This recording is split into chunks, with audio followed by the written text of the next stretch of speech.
Why is this happening to me? What do you think happens when we die?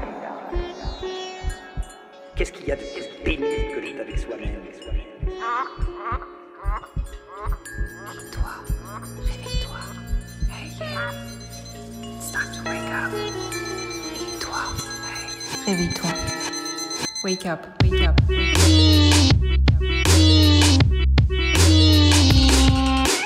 Bienvenue dans Wake Up Conversations, une interview intimiste, humaniste, où l'on aborde les grands mystères de la vie. Qui sommes-nous? Quel est le sens de notre existence? Que se passe-t-il après la mort? Avons-nous tous un destin? Je suis Anaïs Raoux, directrice de l'école de développement personnel Wake Up, et on va parler ici des sujets qui nous tiennent à cœur au sein de l'école. Des sujets qui aident à grandir, des sujets qui dérangent, des sujets qui éveillent les consciences et redonnent le pouvoir à ceux qui osent y croire.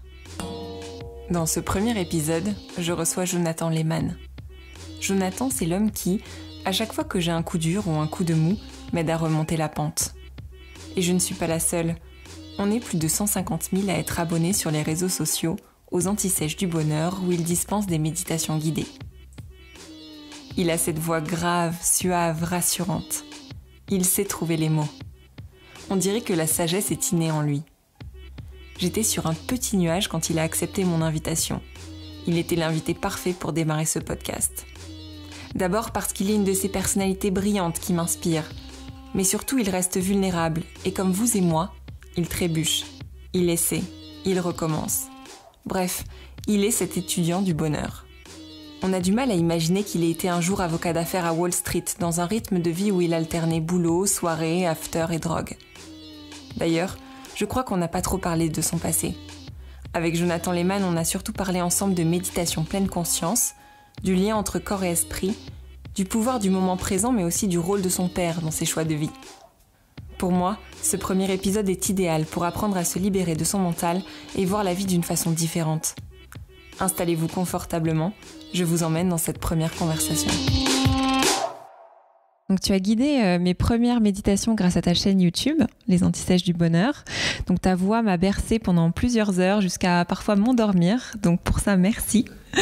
Quand on s'interroge et quand on s'intéresse à ton parcours et qu'on lit ce livre, Journal intime d'un touriste du bonheur, on se rend compte que tu es comme nous, comme moi, que tu es sur le chemin du bonheur et que tu essaies de transmettre un message fondamental et universel, celui de cultiver l'instant présent.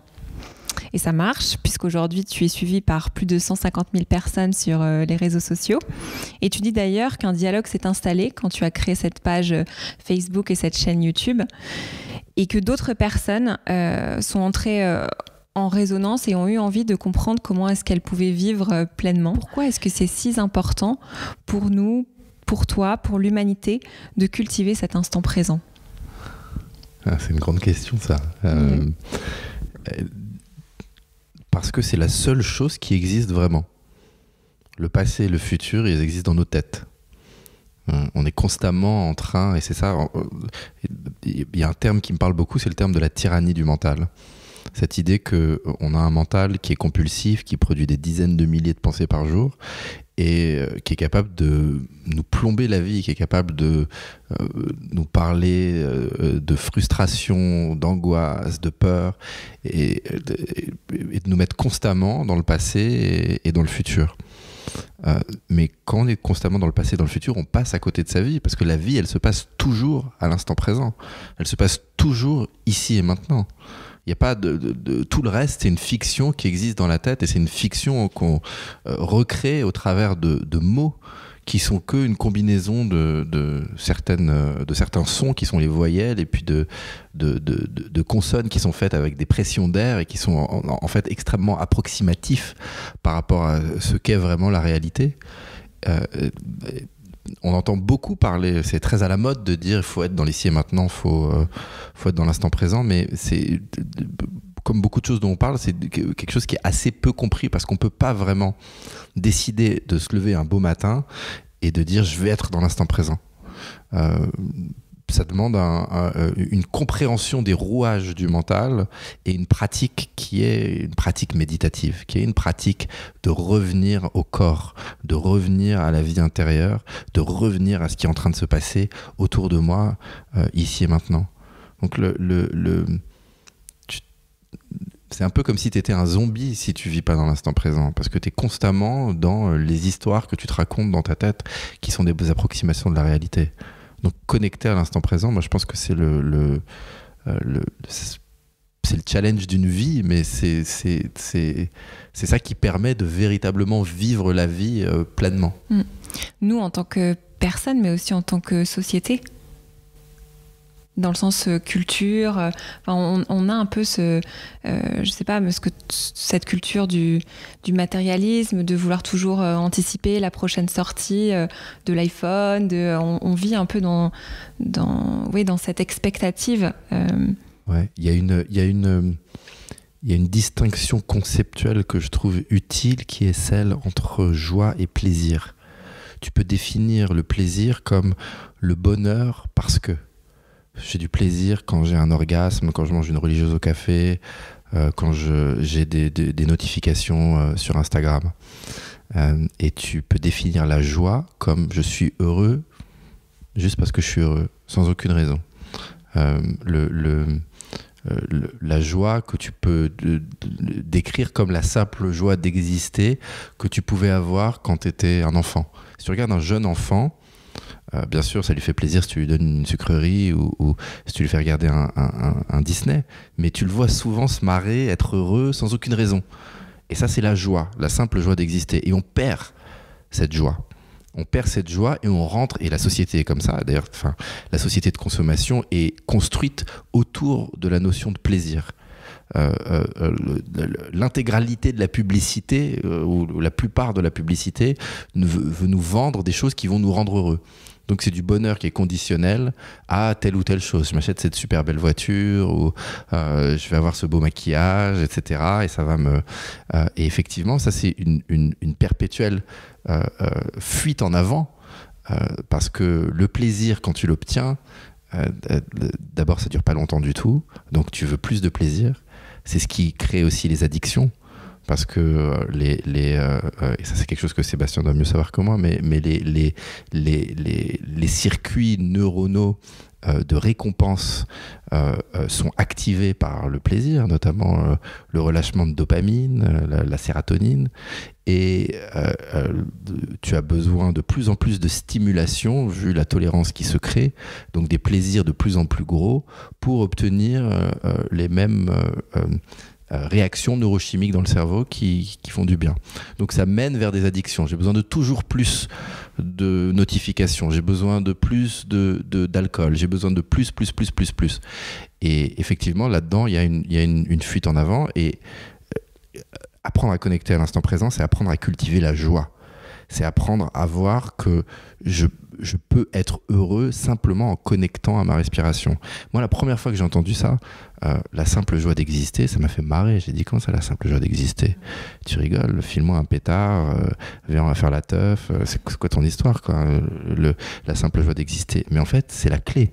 Parce que plus tu arrives à connecter à ça, moins tu es en recherche frénétique du plaisir et en croyance que le plaisir va être ta seule source ou ta source principale de bonheur. Et en fait, je crois que le cheminement du bonheur, ou un cheminement, c'est justement comment est-ce que tu vas enlever un petit peu dans ta recherche de plaisir et apprendre à muscler ta capacité à cultiver la joie, le bien-être, mais sans aucune raison.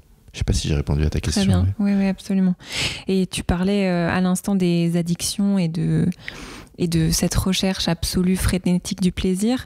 Toi, c'est en lisant le livre d'Edgar Tolle, A New Earth, que tu as eu ce déclic, cette prise de conscience, et que tu as décidé de quitter ton job d'avocat d'affaires à New York. Ouais.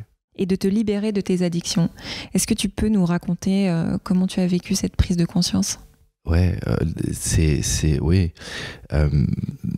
En fait, ça s'est fait en plein d'étapes.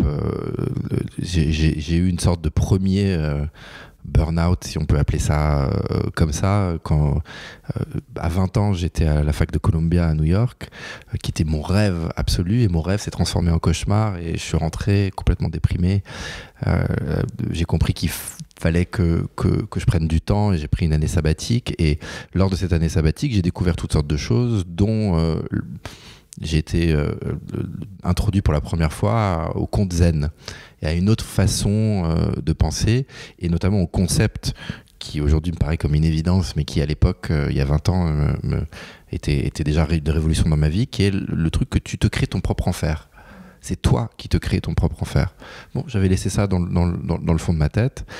J'ai avancé, j'étais avocat, jusqu'au moment où c'était plus possible, où j'arrivais plus à faire semblant. Il y avait trop de stress, il y avait trop de violence sourde dans mon travail. J'ai décidé de partir en Californie, de reprendre mes études, de faire un MBA, de devenir entrepreneur dans les nouvelles technologies, de monter une start-up, tout ça.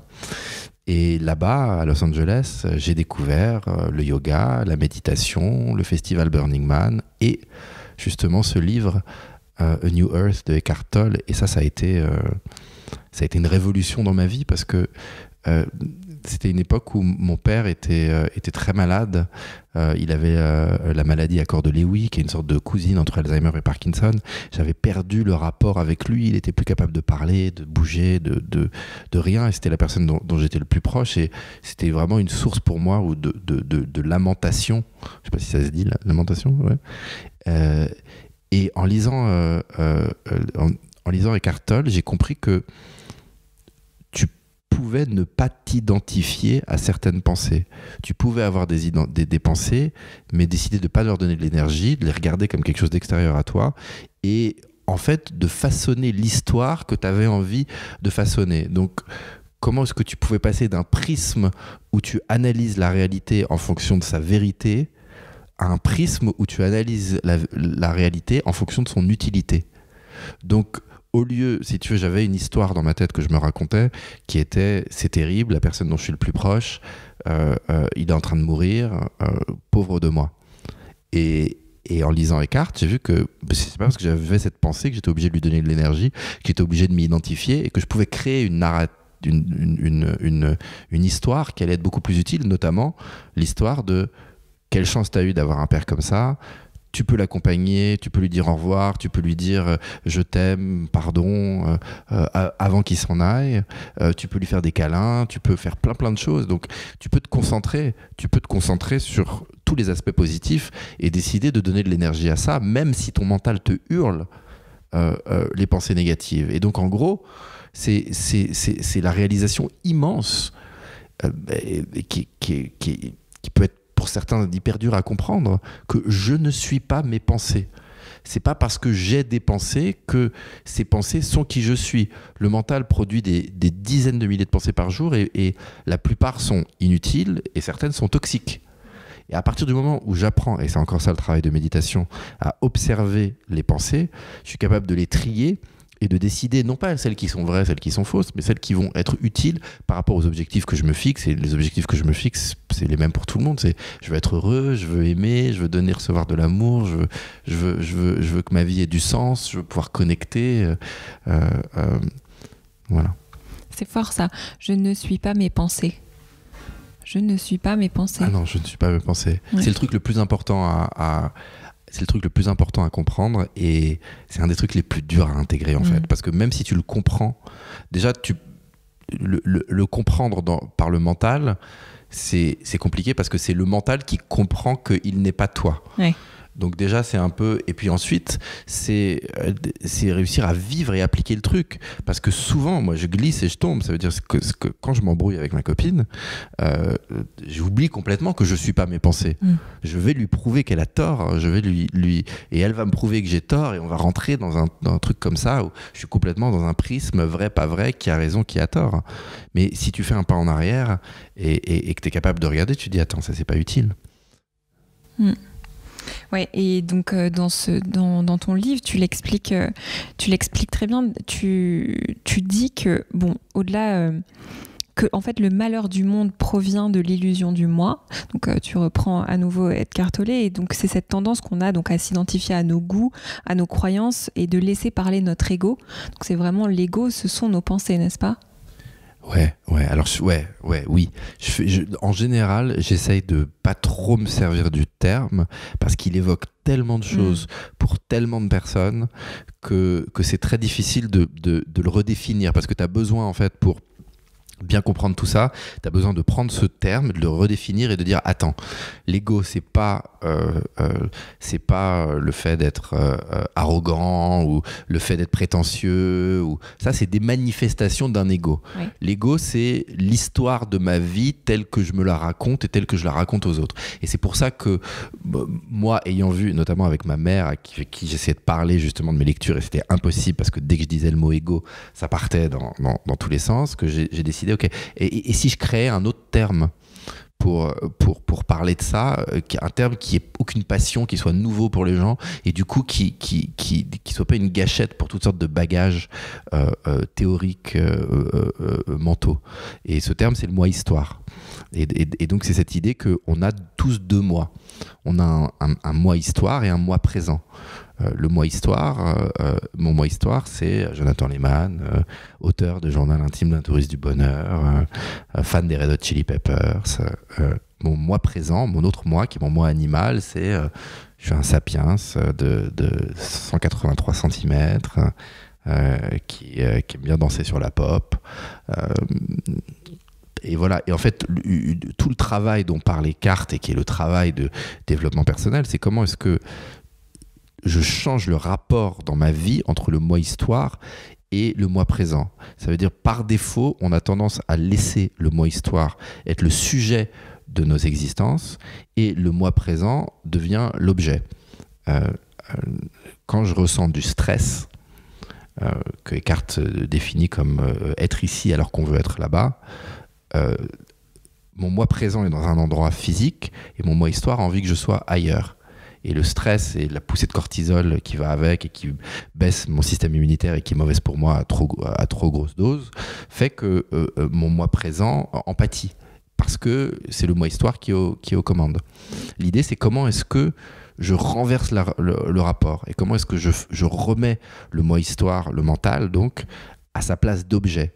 La place d'objet qui est justement, qui doit travailler pour le maître, qui est le moi présent.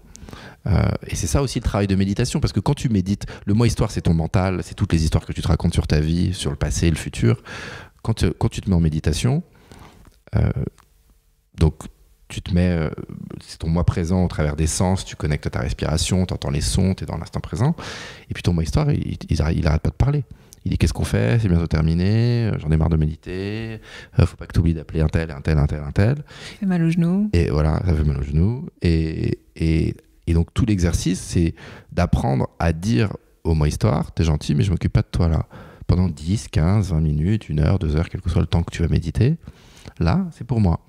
Donc tu peux dire ce que tu veux, je vais pas t'écouter.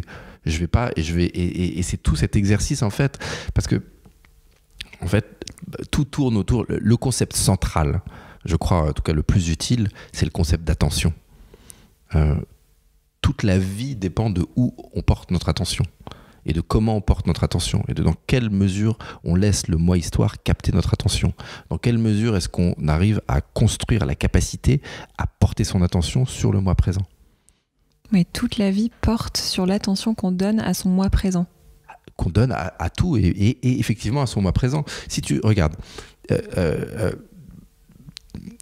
si tu penses à toutes les meilleures expériences de ta vie, ou la plupart des meilleures expériences de ta vie, ou la plupart des meilleures expériences de la vie de qui que ce soit, elles se passent toutes dans l'instant présent.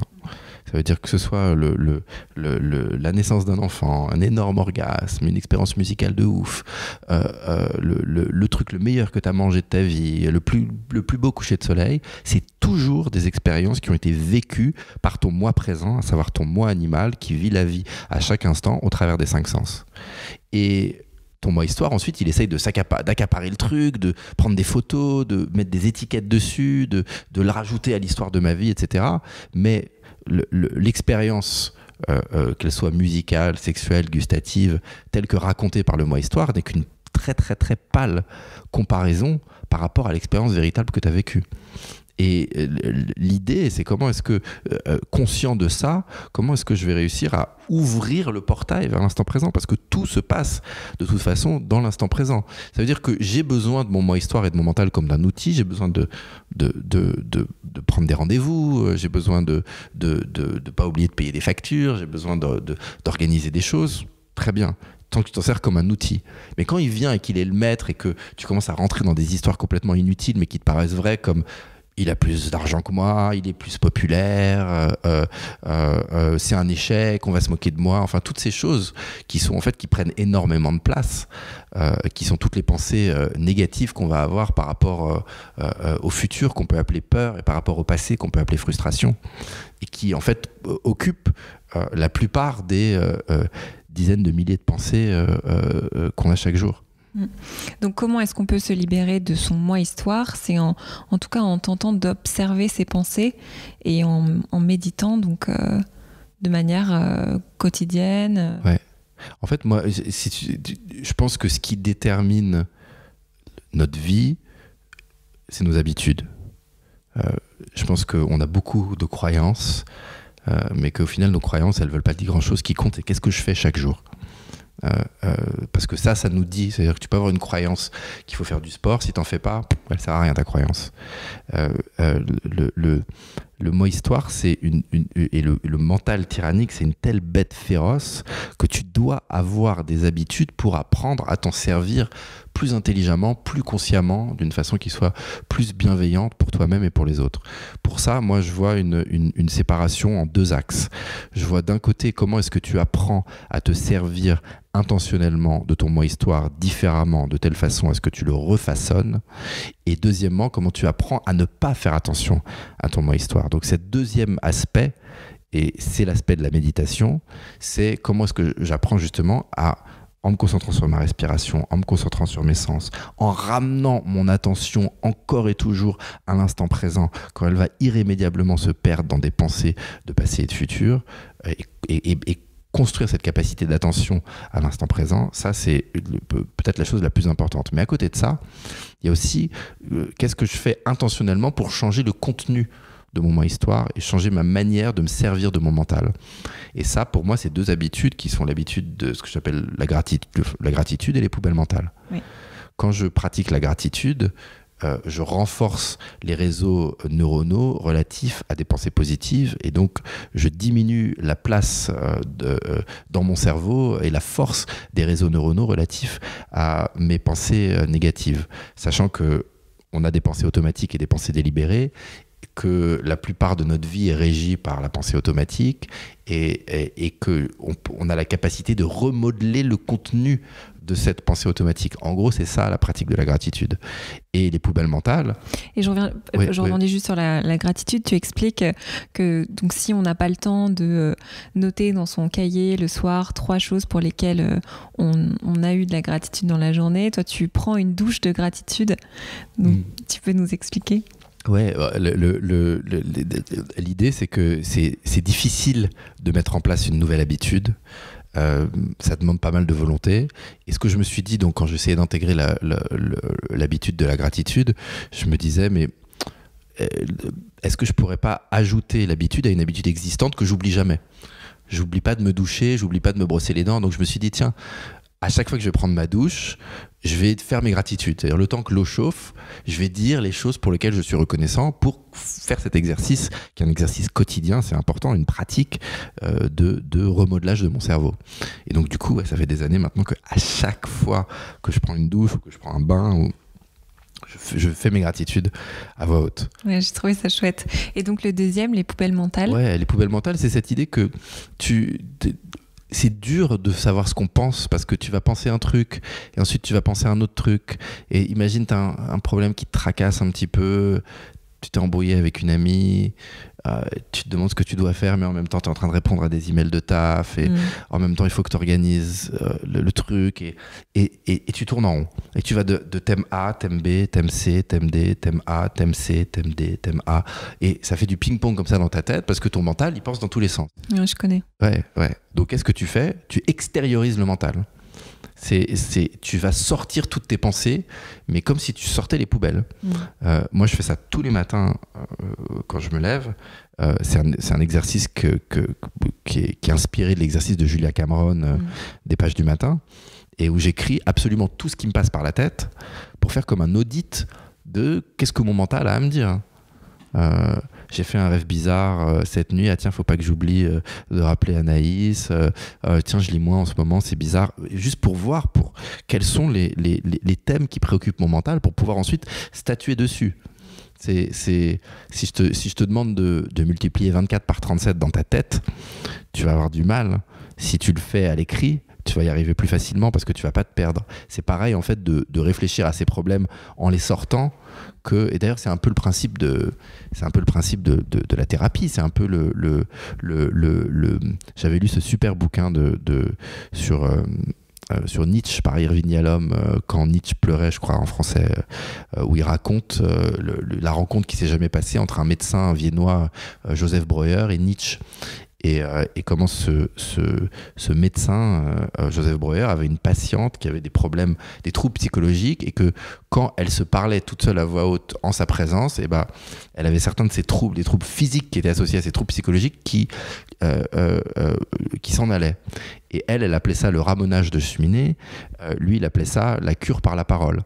Et il se trouve que ce cas de cette Bertha Pappenheim, tel que raconte Irving Yalom, était un cas auquel s'est vachement intéressé le disciple de Breuer, qui était Sigmund Freud, et justement qui a pris cette cure par la parole et qui en a fait un truc. Et parce que qu'est-ce qui se passe quand tu es avec un thérapeute? Il peut vraiment te guider, et c'est hyper. Je veux dire, j'ai fait pas mal de travail thérapeutique moi-même, et c'est en tant que patient, je veux dire, et c'est hyper utile. Mais souvent, tu te parles tout seul à voix haute en fait, et c'est en t'entendant parler que tu réalises certaines choses, parce que quand tu vois une pensée à l'extérieur, elle n'a pas la même saveur, et donc c'est ça en fait l'idée de sortir les poubelles mentales. Ouais, j'aime beaucoup. Je le fais pas de manière automatique comme toi, mais en tout cas j'écris chaque fois que j'ai des peurs, et rien que le fait de les coucher sur papier, effectivement, il y a une espèce de soulagement physique qu'on ressent, un relâchement, et ensuite on peut se dire ok, qu'est-ce que je peux faire maintenant pour résoudre les problèmes qui sont sur ce papier. Exactement. Et tout de suite, elles paraissent beaucoup moins insurmontables. Exactement. Parce que quand tu passes d'un thème à l'autre et tout, et que ça reste dans ta tête, tu peux te perdre comme si t'as prison à l'intérieur. Mais si tu le sors, t'arrives beaucoup mieux à statuer. Alors il y a cette citation d'Edgar Tolle que j'ai retenue et que je voulais te partager, qui est: la vie vous donnera les expériences qui vous aideront à faire évoluer votre conscience. Et comment savoir que c'est la bonne expérience? Parce que c'est celle que vous êtes en train d'avoir en ce moment. Ouais. Bah oui. Je suis d'accord avec Serge. Oui. Donc est-ce que toi tu crois à ça, puisque c'est vrai que c'est ce que tu partages donc dans ce récit où tu vas en Inde, les rencontres que tu fais, ton histoire personnelle, et donc oui, ma question c'est: est-ce que tu crois à cet univers qui conspire en notre faveur, qui est en train de nous apporter les expériences dont on a besoin pour faire évoluer notre conscience? Absolument. Mais j'en suis même arrivé, et c'est ce qu'on disait avant l'entretien, à des croyances qui sont de plus en plus mystiques. C'est-à-dire, je crois de moins en moins au libre arbitre. Je crois de plus en plus qu'on est dans un grand film. Et qu'il y a une illusion de la séparation. Donc ça, c'est vraiment toute une partie un peu ésotérique de ce qui m'intéresse, qui n'est pas le cœur de ce que je partage dans mes écrits ou dans mais oui, si, si, absolument. Je pense que oui. mais il y a un truc que par rapport à la conscience, par rapport à l'évolution de la conscience, que je trouve magnifique, que dit Eckhart justement au début de New Earth. Il dit pendant des millions d'années, il y avait des plantes et qui avaient différentes fonctions de nutrition, de médicales, médicinales. Et puis un jour, la fleur est apparue. Et là, il n'y avait pas eu de fleur pendant hyper longtemps, et la fleur est apparue, c'était l'évolution de la plante. et la fleur qui avait une fonction qui était différente en fait, et qui avait une fonction qui semblait principalement une fonction de beauté. Et Eckhart, il dit, au niveau de la conscience humaine, on est en train d'arriver à un moment où il va y avoir la floraison de la conscience humaine. Ça veut dire on est constamment en train d'évoluer depuis qu'on était des poissons dans l'eau jusqu'à aujourd'hui. Et aujourd'hui, l'évolution qu'on est en train de connaître, c'est justement, et qui va se passer selon lui, et j'y crois à fond, c'est une évolution où on va se débarrasser de beaucoup de choses qui sont les dégénérescences de l'ego, du moi histoire, qui sont les conflits, qui sont la haine, la violence, un peu c'est dans le film Air, non, Age of Aquarius, ou l'ère du Verseau. Donc cette idée que en fait, et une autre image dont il se sert, c'est il parle de comment est-ce qu'on est passé de poisson à amphibien. Ça veut dire comment est-ce qu'on est passé d'un moment où on vivait tranquillement dans l'eau à un moment où on est sorti de l'eau. Et il dit si on est sorti de l'eau à ce moment-là, c'est que dans l'eau, ça ne devait pas être confortable. Il devait y avoir quelque chose. On a dû être forcé pour aller dans un environnement aussi hostile que était l'air, et pour devenir amphibien, bien sûr, au cours de beaucoup de temps, c'est qu'on a dû être forcé et que c'était ça ou mourir. Et aujourd'hui, on est dans cette même situation, et on le sent bien, je crois. Que ce soit, il y a un auteur qui m'a beaucoup marqué ces derniers temps, il a beaucoup marqué beaucoup de gens, Yuval Noah Harari, qui a écrit Sapiens Deus, 21 règles, et qui, lui, je trouve, parle vachement bien de ça, de toutes les menaces, en fait, qu'on connaît, mais c'est la menace environnementale, c'est la menace de devenir obsolète avec l'intelligence artificielle, c'est ce qui pourrait se passer peut-être avec la technologie nucléaire, avec beaucoup de choses. Et cette idée que, en gros, là, aujourd'hui, on est obligé d'avoir cette floraison ou de mourir. Un peu comme à l'époque, les poissons qui ont dû sortir, qui sont devenus des amphibiens. Donc oui, je crois qu'on est tous en train d'avoir l'expérience collective qu'on a besoin d'avoir pour évoluer et passer au prochain stade de notre évolution. Donc si vous écoutez ce podcast, c'est que vous êtes dans la partie du monde, en tout cas, qui s'éveille et qui, petit à petit, on tend vers ça, quoi. Ouais. Cette floraison.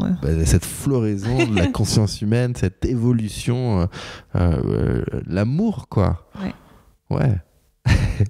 Et donc toi, à quel moment est-ce que tu es dans un instant de bien-être absolu ? Quand je suis pas aux prises avec la tyrannie de mon mental, quand je suis dans le flow, dans l'expérience optimale, maintenant. C'est-à-dire là, je suis avec toi, on est en train de parler. Je sais que ça enregistre, je sais qu'il y a des gens qui vont écouter, donc je suis concentré, j'essaie de pas dire trop de conneries, donc je suis complètement là, je sais pas quelle heure il est, je sais pas, ça déjà, le perdre, tu sais, il y a toutes ces études autour du flow, de la théorie de l'expérience optimale. Donc si tu rentres et que tu as un niveau de difficulté qui est ni trop dur, ni trop facile, que tu vois pas le temps passer, t'es dans ce qu'on appelle l'expérience optimale. Le flow que tu peux trouver au sport, ou en faisant la vaisselle, ou en écrivant.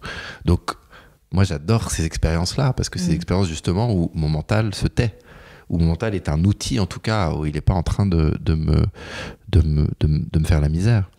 Donc voilà. Donc, quand tu oublies le temps qui passe. Quand tu oublies le temps qui passe, quand tu oublies qui dit que quelque part tu es moins en prise de la tyrannie du mental. Parce que si tu perds la notion de temps, c'est que tu es pleinement centré dans ce que tu es en train de faire, c'est que tu es ici et maintenant. Waouh. Toi, tu es de confession juive, tu en parles dans le livre.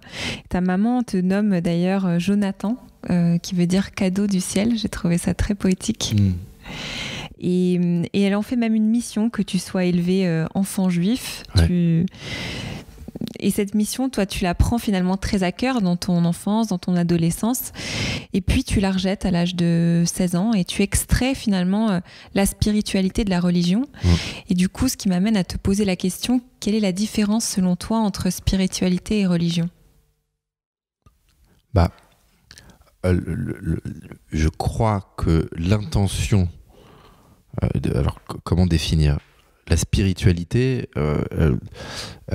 tu peux la définir de plein de façons différentes, mais je pense que c'est l'idée de comment est-ce que tu apprends à cultiver l'amour pour toi-même et pour les autres.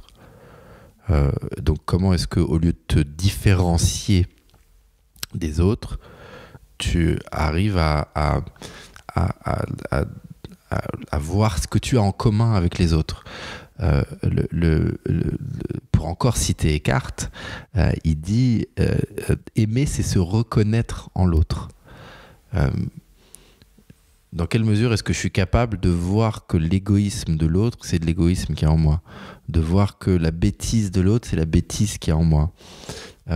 Quelque part, en fait, je vais faire une petite digression et je vais essayer de revenir, mais il y a un truc que j'avais vu qui était fascinant. C'était une émission qui montrait un centre de recherche sur bébés aux États-Unis, où ils font des études pour essayer de comprendre qu'est-ce qui est inné chez nous en fonction des comportements des bébés.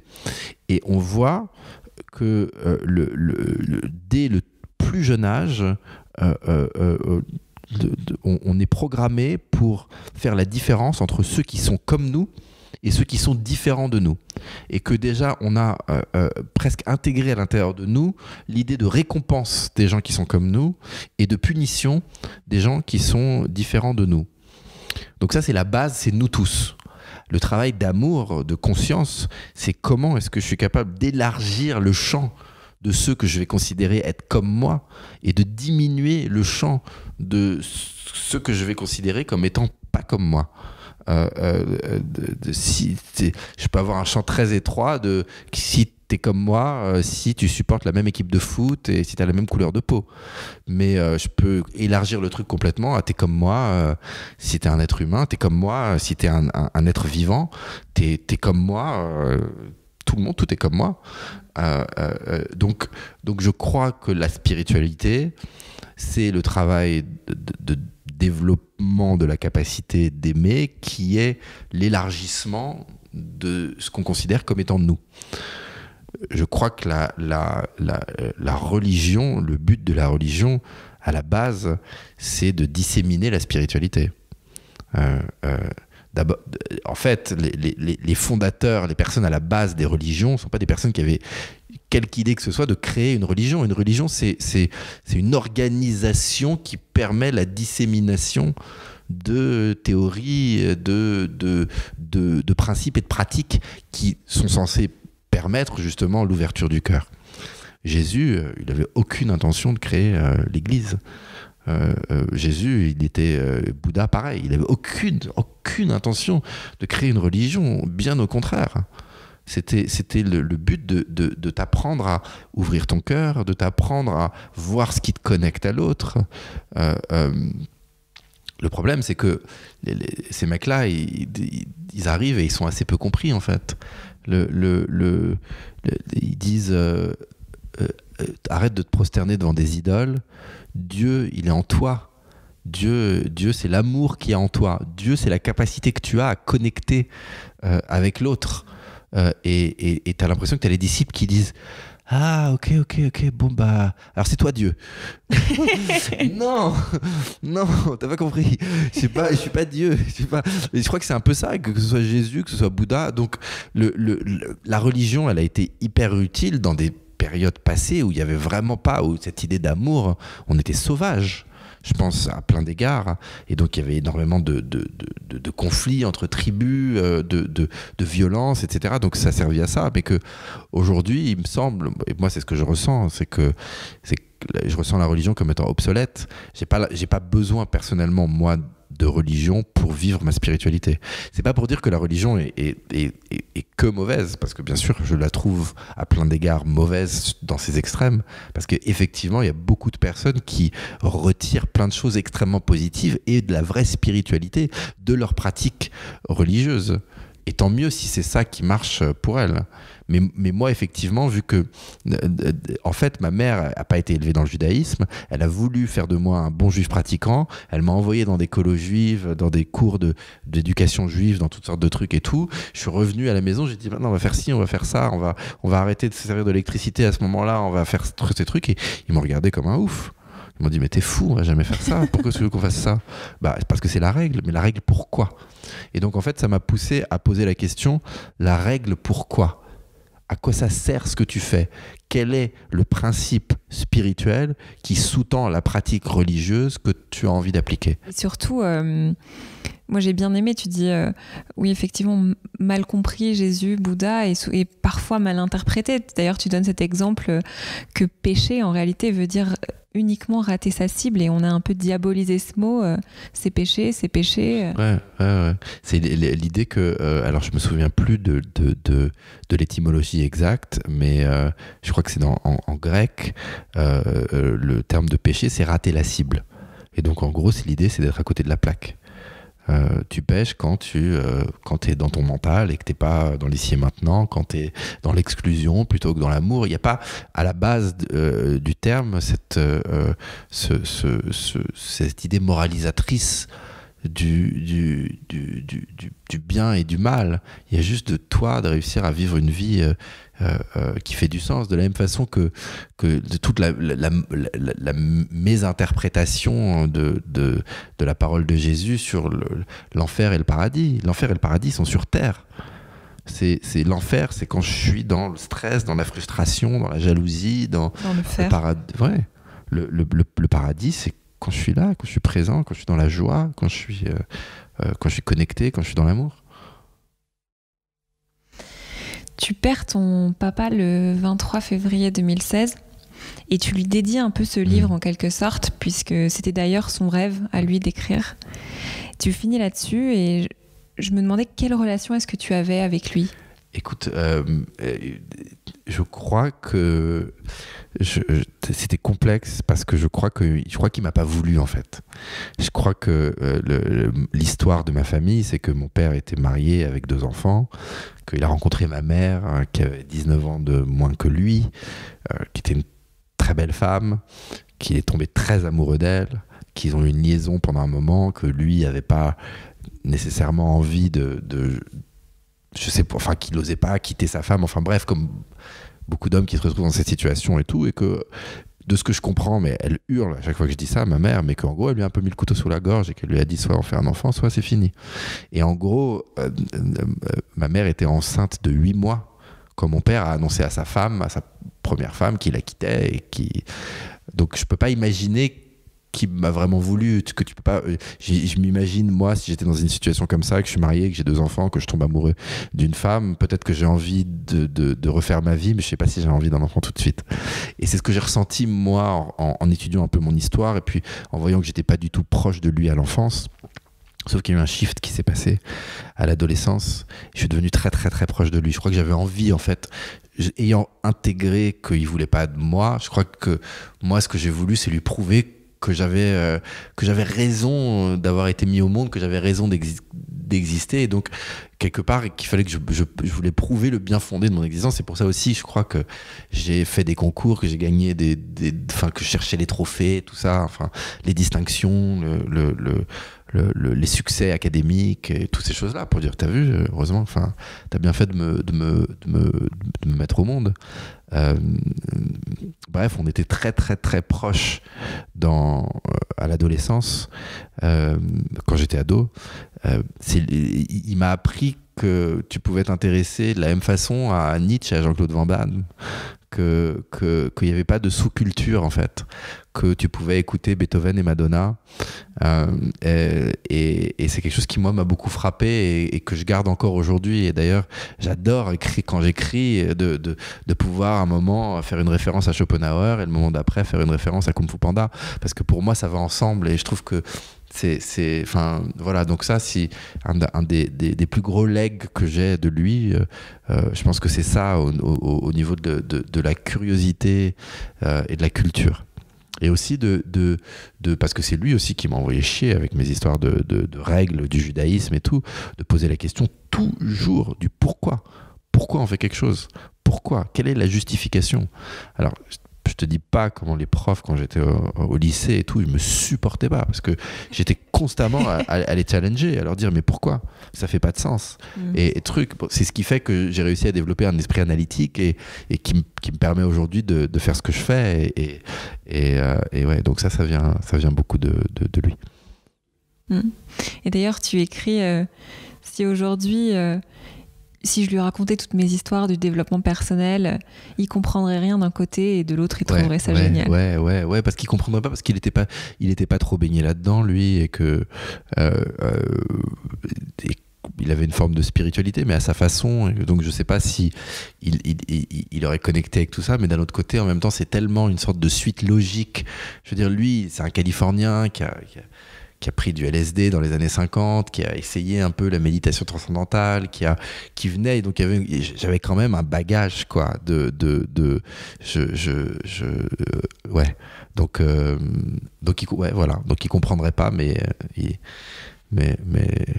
il approuverait. Je sais plus, une fois j'avais entendu quelqu'un dire j'ai rien compris à ce que tu as dit, mais je suis parfaitement d'accord. Et je crois que c'est un peu ça.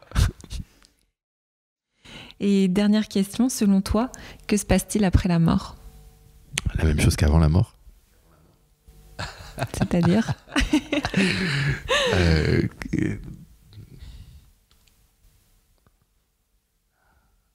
Écoute,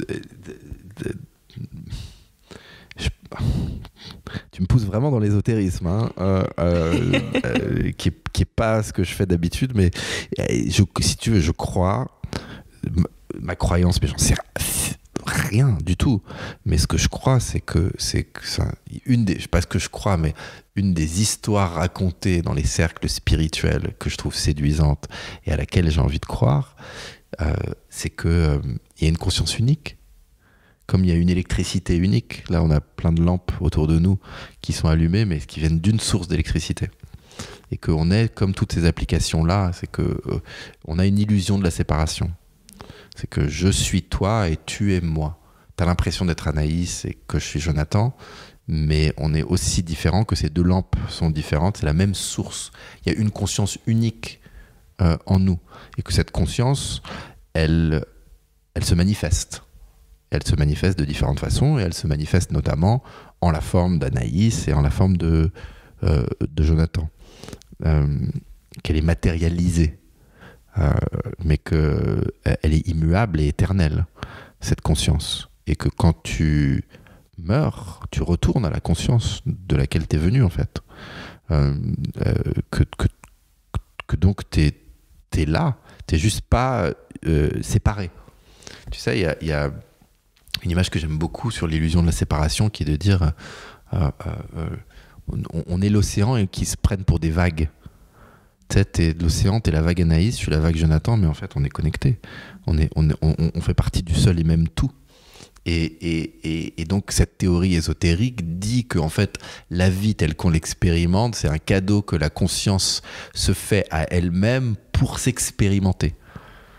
Donc je passe à la naissance, je saute tu me fais vraiment aller dans le mysticisme, hein. Je saute à la naissance la rivière de l'oubli, je sais plus comment on dit, donc j'oublie ce que je suis que conscience, et j'ai l'impression d'être ce corps et donc je passe ma vie à essayer de comprendre un petit peu cette condition-là.